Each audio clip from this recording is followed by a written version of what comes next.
మనం వచ్చా మనం ఎప్పుడైనా కూడా చచ్చిపోయేదే కదా, ఏ మనిషికి అంత ఆశ అని.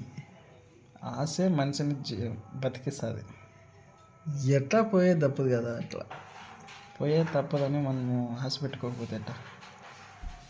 ఇప్పుడు ఎట్లా? నువ్వు చెప్పేది నువ్వు అన్నావు ఇప్పుడు స్కూటీ తీసుకోవాలా అంటే అది ఆశే కదా. స్కూటీలో కాదురా స్వామి, చెప్పేది ఇప్పుడు మన ఎగ్జాంపుల్. ఎవరు కలగాల కొండ, ఆ కొండే కావాలంటాం కానీ కలగాల కొండ అంటే దానికి అది అతి ఆశ, అది ఆశ కాదు, అది అతి ఆశ. అది ఎట్లా పోయేది తెలుసు, అంత ఆశ ఏమి అని నాకు అర్థం కాలే.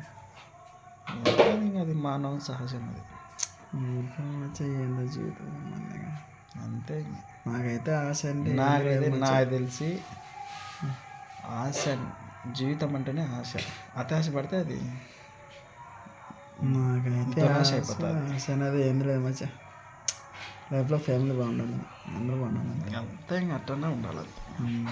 ఏం ఆశ నెమ్మదిగా అవును.